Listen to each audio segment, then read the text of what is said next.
मनसा गांव में एक लोहार रामगोपाल रहता था।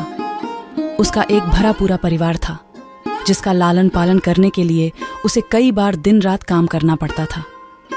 रोज की तरह आज भी काम पर जाने से पहले रामगोपाल ने अपना खाने का डिब्बा बांधने के लिए अपनी पत्नी से कहा।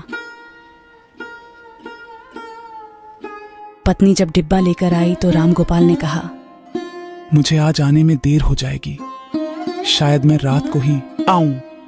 इतना कहकर रामगोपाल अपने काम पर निकल गया। काम पर जाने का रास्ता एक जंगल से होकर गुजरता था। वहां जैसे ही रामगोपाल पहुंचा, उसे कुछ आवाज सुनाई दी। जैसे ही रामगोपाल कुछ पास गया तो उसने देखा कि एक साधु भगवान का मंत्र जपने के साथ ही हंस रहा है। हैरान होकर रामगोपाल ने पूछा, आप ठीक हैं? उस साधु को रामगोपाल नहीं जानता था, लेकिन साधु ने एकदम से उसका नाम लेकर कहा, आओ रामगोपाल बेटा, मैं तुम्हारा ही इंतजार कर रहा था। मैं भूखा हूँ, मुझे अपने खाने के डिब्बे से कुछ खिला दो। बाबा से अपना नाम सुनकर रामगोपाल हैरान था, लेकिन उसने कोई सवाल नहीं किया और सीधा अपना खाने का डिब्बा निकालकर उन्हें दे दिया। देखते ही देखते बाबा ने रामगोपाल का सारा खाना खा लिया। बेटा, मैं तो सारा खाना खा गया, अब तुम क्या खाओगे? मुझे माफ करना। कोई बात नहीं बाबा, मैं काम के लिए बाजार जा रहा हूँ, तो मैं वहीं कुछ खा लूंगा। यह सुनकर उस साधु ने रामगोपाल को खूब आशीर्वाद दिया और भेंट के तौर पर एक हथौड़ा दे दिया। आपका आशीर्वाद काफी है, मैं इस हथौड़े का क्या करूंगा? इसे आप ही रखिए। साधु ने जवाब देते हुए कहा, बेटा, ये मामूली हथौड़ा नहीं है, ये जादुई हथौड़ा है जो मेरे गुरु ने मुझे दिया था और अब मैं तुझे दे रहा हूँ, क्योंकि तुम्हारा दिल साफ है। इसका इस्तेमाल अच्छे कामों के लिए ही करना और किसी दूसरे के हाथ में इसे कभी मत देना।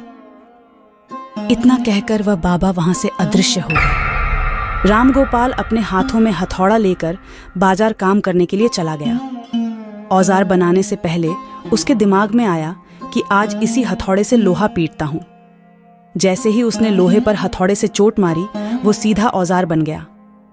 दूसरी चोट में लोहे के बर्तन बन गए। रामगोपाल समझ गया कि यह सही में जादुई हथौड़ा है। वो जो बनाने की सोच के साथ लोहे पर चोट मारता, लोहा सीधा वही बन जाता। जादुई हथौड़े की वजह से रामगोपाल का काम जल्दी खत्म हो गया और वो अपने साथ ही उस जादुई हथौड़े को घर ले गया। इसी तरह रोज रामगोपाल उस हथौड़े से जल्दी काम खत्म कर लेता और कई बार ज्यादा बर्तन बनाकर उन्हें गांव के लोगों को भी बेच देता था। धीरे धीरे उसके घर के हालात पहले से कुछ ठीक होने लगे। एक दिन गांव का मुखिया उसके घर आया और बोला, हम गांव वालों को शहर जाने में बहुत ज्यादा समय लगता है। क्या तुम अपने हथौड़े से गांव और शहर के बीच आने वाला एक पहाड़ तोड़ने में मदद करोगे? इससे बीच में एक सड़क बना लेंगे और गांव से शहर का सफर आसान और छोटा हो जाएगा। मुखिया की बात सुनकर रामगोपाल ने उस जादुई हथौड़े से उस पहाड़ को तोड़ दिया। मुखिया और गांव के लोग बहुत खुश हुए और उसे खूब शाबाशी दी। पहाड़ तोड़ने के बाद घर लौटते समय लोहार के मन में हुआ कि इस जादुई हथौड़े से मेरा काम जल्दी हो जाता है, लेकिन कुछ ज्यादा फायदा तो हो नहीं रहा है। इसी सोच में डूबे हुए लोहार घर जाने की जगह दुखी होकर जंगल की तरफ चला गया। उस जंगल में वही साधु बाबा लोहार को दोबारा दिखा। लोहार ने उन्हें अपने मन की सारी बातें बता दी। इसका उपयोग सिर्फ औजार और बर्तन बनाने व पहाड़ तोड़ने तक सीमित नहीं है। इससे तुम अपने मन का कुछ भी बना सकते हो और किसी भी कठिन चीज को आसानी से तोड़ सकते हो। रामगोपाल ने अच्छे से साधु बाबा से उस जादुई हथौड़े को इस्तेमाल करने का तरीका सीखा।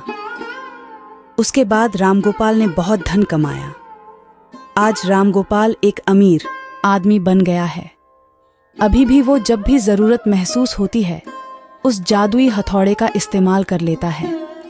कहानी से सीख, चाहे कोई वस्तु हो या दिमाग, इनका इस्तेमाल पूरी तरह से करना चाहिए। साथ ही अपने पास मौजूद सामान का मोल समझना जरूरी है। व्यर्थ हताश होने से काम नहीं बनता।